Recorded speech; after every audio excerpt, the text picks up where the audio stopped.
सौतेले रिश्ते। सलोनी की फरवरी में शादी हुई थी। शादी के बाद पहली बार होली पर ससुराल से मायके आई थी। सरोज जी और राहुल ने दिल से स्वागत किया उसका और उसके पति राघव का। सलोनी के चेहरे की खुशी देखते ही बन रही थी आज, वरना बचपन से सुनती आई थी कि बेटियां पराया धन होती है, शादी के बाद पराई हो जाती है। मायके में उनका कोई अस्तित्व ही नहीं रहता। उसे शादी के नाम से डर लगने लगा था। एक तो बेटी, ऊपर से पापा की पहली पत्नी की बेटी। पापा ने माँ की मौत के बाद उसकी परवरिश के लिए सरोज जी से शादी कर ली थी। वो भी एक विधवा थी। एक ही बेटा था उनका, राहुल। तो वो हमारे साथ हमारे घर आ गई। शुरू में मुझे बहुत डर लगने लगा सरोज जी से। बुआ, आंटी और पड़ोस से एक सौतेली शब्द सुन रखा था मैंने। बहुत छोटी भी नहीं थी मैं कि इन सबको नज़रअंदाज करूं। टीवी पर भी देखा था सौतेली माँ कैसी होती है। सबने कहा वो और उसका बेटा तुम्हारे पापा और घर पर कब्ज़ा कर लेंगे। शुरू में तो मैंने बात ही नहीं की और हर समय पापा के पास रहने लगी। पढ़ाई में भी मन नहीं लगता था मेरा।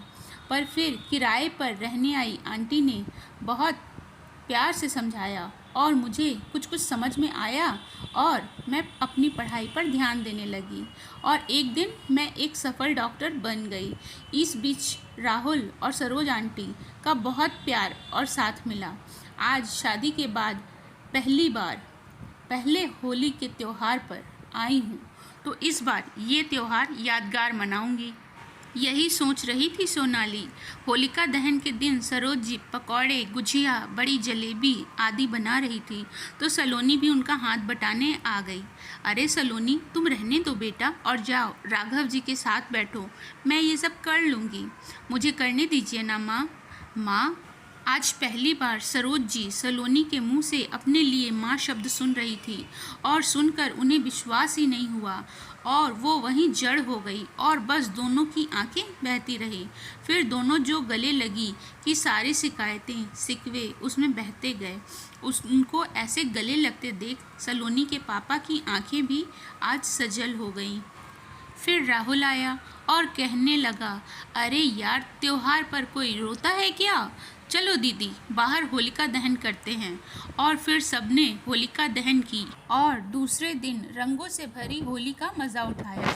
भाई बहन तो ऐसे रंगे एक दूसरे को जैसे सालों से इस दिन का ही इंतज़ार था दोनों को। अगले दिन भाई दूज का त्यौहार आया।